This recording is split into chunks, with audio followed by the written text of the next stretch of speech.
Muy bien, bienvenidos al estudio de elección humana nuevamente. El día de hoy seguimos con el estudio preliminar de Jesús Huerta de Soto, capítulo 3 del estudio preliminar, ahora sí, que son el autor y su obra, principales aportes de Ludwig von Mises a la ciencia económica. Y ahora en como introducción al capítulo, si lo queremos ver de esa manera, vamos a ver un poco cuáles fueron las influencias de Mises para que él escribiera lo que escribió, para que él pensara lo que pensó. Eh, y también, bueno, dentro del capítulo vamos a ver, como dije, una biografía intelectual de Mises, más allá de sus influencias, sus principales aportes a la ciencia económica y al final una biografía como de él, no intelectual, sino que como persona. Entonces partimos ya con, con sus influencias, que son bastante claras, son principalmente dos, Karl Menger y Eugen von Bawerk, von Bawerk, que parece trabalenguas esto, y bueno, básicamente a Mises le llega en la Navidad de 1903 el libro de Principios de Economía de Karl Menger y desde entonces él ya se considera como economista. Iba a decir que se autopercibe como economista, pero no va al caso. Se considera como economista desde entonces, desde 1903. Y bueno, este libro que fascinó al joven Mises, también fascinó a la mayoría de las personas en el campo de la ciencia económica porque fue un libro fundamental para marcar lo que se conoce en la historia del pensamiento económico como la revolución marginalista. ¿Cuál es la revolución marginalista? Bueno, esta ocurre en 1870 y es que básicamente tres personas llegan a unas conclusiones relativamente similares, pero sin conocerse y sin tener mucho contacto el uno con el otro, que es Karl Menger en Austria, eh, Balra, si no mal me equivoco, en Francia y William Stanley Jevons en Inglaterra. Eh, Básicamente se dice como que es una revolución, pero por ejemplo en el estudio preliminar de este libro que hay ahora, Principios de Economía de Karl Menger, Carl Milford, que es uno de los más importantes biógrafos de Karl Menger, dice que no es tanto así como que a él se le ocurriera y viera la luz, sino que ya venía de un ambiente académico en Viena, en Austria, para que él pudiera llegar a esas conclusiones e incluso da unos autores y referentes ahí que son previos a Menger, de los cuales él en teoría se basó para poder escribir su libro Principios de Economía. De hecho, eso es bastante interesante y podríamos verlo en otra ocasión, obviamente, porque no es lo que toca ahora. Bueno, el tema es que este libro es un cambio de paradigma absoluto para la ciencia económica por dos motivos. Uno, porque se ve al ser humano como el principal actor y como el principal gestor de los procesos en la sociedad y de la cooperación social incluso.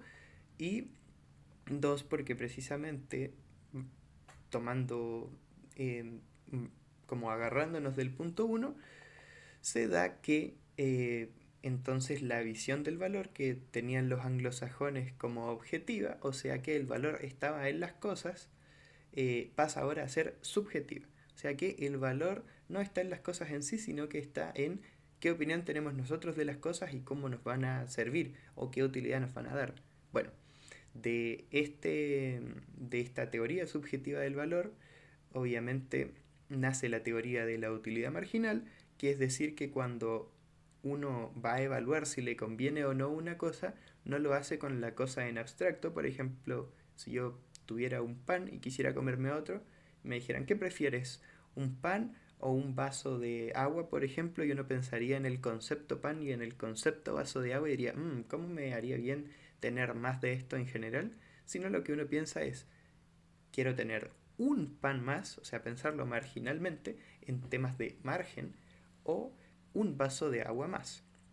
Bueno, sale de eso y también la aplicación del valor subjetivo al costo, es decir, que los costos son subjetivos más allá de los valores monetarios que tengan y ahí se da el concepto de coste de oportunidad. ¿Qué es el coste de oportunidad? Es básicamente decir qué es lo que estoy dejando de hacer, qué es lo que estoy perdiendo, qué es lo que estoy no realizando con estos recursos cuando estoy haciendo una operación, cuando estoy haciendo una acción, etcétera. Por ejemplo, el coste de oportunidad de estar acá es no estar haciendo cualquier otra cosa en mi casa, no estar tomándome un café, etcétera. Bueno, muy bien.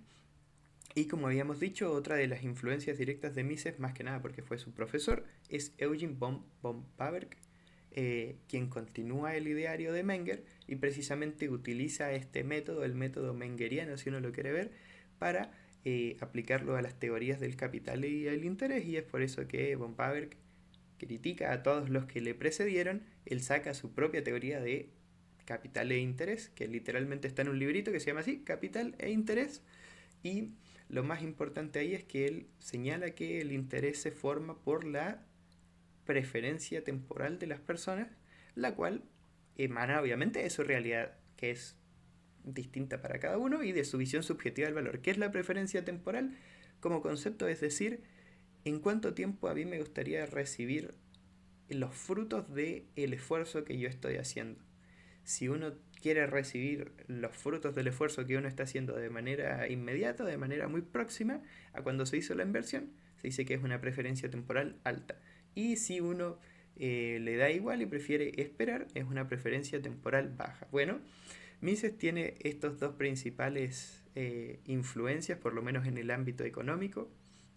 Tiene sin duda muchas más influencias y yo creo que eso lo trata muy bien Murray Rothbard en un librito corto que se llama, un ensayo más que nada, que se llama Lo esencial de Ludwig von Mises, que podríamos tratar acá también porque sería bueno para ampliar la visión de las influencias de Mises. Y bueno, él estudia, como había dicho, con von Paberg, está también en su seminario y es ahí donde él dice que sería bueno aplicar el método mengeriano, el método subjetivista de entender la economía, para el dinero y el crédito. Y bueno, de ahí van a salir conclusiones y análisis de los ciclos económicos, pero eso él lo escribe en 1912 y es el siguiente punto que no vamos a tratar hoy porque los videos son punto por punto.